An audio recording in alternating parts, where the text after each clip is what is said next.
L'Arguenon est une rivière qui prend ses sources dans le Mené et débouche au large de Saint-Caux-le-Guildo.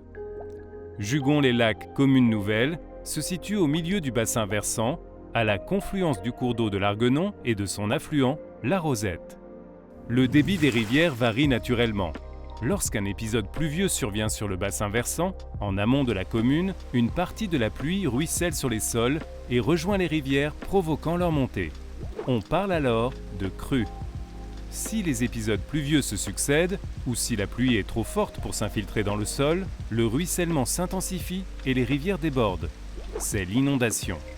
Les inondations sont amplifiées par les aménagements réalisés par l'homme. Imperméabilisation liée à l'urbanisation, déplacement et curage des cours d'eau, suppression des haies dans les champs. Il existe différents types de crues. On les distingue selon leur intensité et leur probabilité de se produire.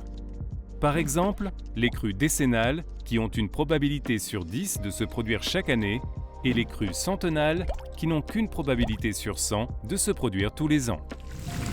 À Jugon-les-Lacs, commune nouvelle, les crues décennales entraîneraient de faibles débordements dans la commune, notamment à la confluence entre l'Arguenon et la Rosette. Les crues centennales, quant à elles, inonderaient la majorité du centre-ville, avec des hauteurs d'eau conséquentes, supérieures à 2 mètres par endroit. 16 grandes crues ayant généré des inondations ont été relevées à Jugon-les-Lacs, commune nouvelle, depuis 1880. Les plus récentes remontent à 2010 et 2014. Alors, comment faire pour réduire le risque d'inondation ? Depuis 2017, un programme d'action de prévention des inondations, le PAPI, est en œuvre sur le territoire du bassin versant de l'Arguenon.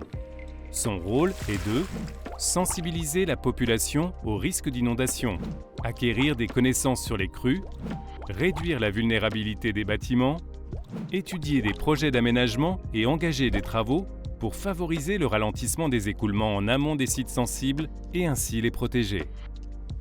Malgré ces actions, des inondations peuvent à nouveau se produire. Dans ce cas, les collectivités, l'État et les services de secours se coordonnent sur le terrain pour assurer la protection des biens et des personnes. Afin d'éviter tout danger, la population a également un rôle à jouer lorsqu'une inondation survient.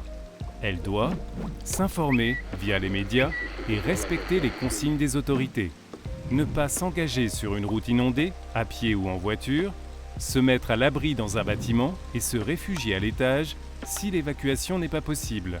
Se soucier des personnes proches ou vulnérables en leur téléphonant régulièrement ou en leur proposant de l'aide. Ensemble, adoptons les bons comportements.